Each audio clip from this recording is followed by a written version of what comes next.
नमस्कार। जो भी बीएड की तैयारी कर रहे हैं उनके लिए ये टॉपिक बहुत ही ज़रूरी है। आज हम समाज की संरचना मतलब सोसाइटी के स्ट्रक्चर और उसके जो अलग-अलग सब सिस्टम्स हैं उन्हें समझने की कोशिश करेंगे। ये आपके सिलेबस का एक बहुत ही अहम हिस्सा है।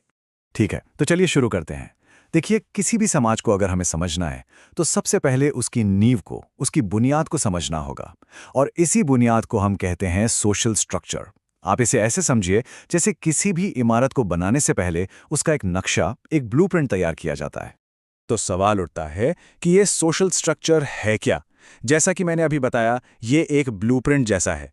ये वो ढांचा है, वो फ्रेमवर्क है जो ये तय करता है कि समाज में लोग और जो अलग-अलग समूह हैं वो एक दूसरे के साथ कैसे बर्ताव करेंगे, कैसे इंटरैक्ट करेंगे। इसमें कुछ लिखे हुए नियम होते हैं और कुछ बिना लिखे हुए, जो सब कुछ एक साथ बांध कर रखते हैं। तो अब जब हमने ब्लूप्रिंट की बात कर ली है, तो चलिए अब उन मजबूत खंभों यानी पिलर्स को देखते हैं जिन पर ये पूरा सामाजिक ढांचा टिका हुआ है। ये वो नींव हैं जिन पर सब कुछ खड़ा है। तो किसी भी समाज के ये 4 मुख्य स्तंभ हैं। आर्थिक प्रणाली यानी इकोनॉमिक सिस्टम, राजनीतिक प्रणाली यानी पॉलिटिकल सिस्टम, सांस्कृतिक प्रणाली यानी कल्चरल सिस्टम और हाँ, हमारा अपना शैक्षिक प्रणाली यानी एजुकेशनल सिस्टम। देखिए, हर सिस्टम का अपना एक खास काम है, पर सबसे दिलचस्प बात यह है कि ये चारों आपस में जुड़े हुए हैं और खासकर शिक्षा के साथ इनका क्या रिश्ता है। तो चलिए एक-एक करके इनके इस रिश्ते को समझते हैं। तो सबसे पहले बात करते हैं आर्थिक स्तंभ की, यानी अर्थव्यवस्था की, और देखते हैं कि ये हमारे एजुकेशन सिस्टम पर सीधा सीधा कैसे असर डालती है। ये पॉइंट्स अपने आप में बहुत कुछ कहते हैं, है ना? किसी भी देश की जो आर्थिक हालत होती है वो सीधे तौर पर यह तय कर देती है कि किसे अच्छी शिक्षा मिल पाएगी, बच्चे स्कूल में क्या सीखेंगे और उन्हें साधन मतलब रिसोर्सेज कैसे मिलेंगे। जब समाज में आर्थिक असमानता होती है तो उसका सीधा असर शिक्षा पर पड़ता है और मौकों में एक बड़ा अंतर पैदा हो जाता है। ये कोई थियोरी नहीं है, ये वो हकीकत है जो हम सब अपने आसपास देखते हैं। चलिए अब बात करते हैं दूसरे पिलर की, यानी पॉलिटिकल सिस्टम की।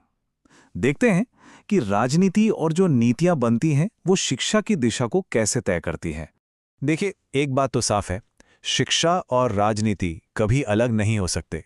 ये दोनों बहुत गहरे से जुड़े हुए हैं। जो भी सरकार होती है वो अपनी नीतियों के जरिए, अपनी पॉलिसीज के जरिए एजुकेशन सिस्टम को देश के मूल्यों और लक्ष्यों के हिसाब से बनाती है। असल में शिक्षा एक बहुत शक्तिशाली औजार है, एक पावरफुल टूल, जिसके इस्तेमाल से कोई भी देश ये तय करता है कि उसे आने वाले कल में कैसा समाज चाहिए। ठीक है, तो अब आते हैं हमारे तीसरे स्तंभ पर, जो है कल्चर यानी हमारी संस्कृति। चलिए ये समझते हैं कि हमारी संस्कृति का क्लासरूम के अंदर जो कुछ भी होता है उस पर क्या और कैसे असर पड़ता है। ये समझने का एक बहुत अच्छा तरीका है।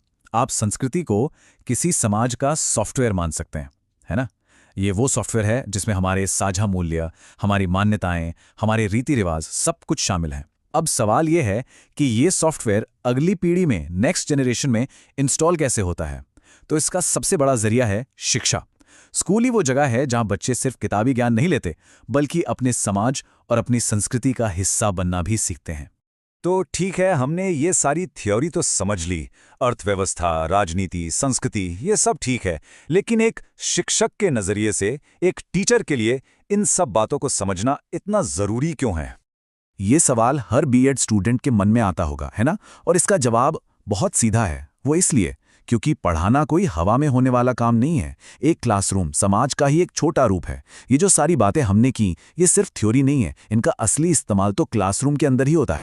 एक शिक्षक का काम सिर्फ किताबों में लिखी बातें बता देना नहीं है, यह उससे कहीं बढ़कर है।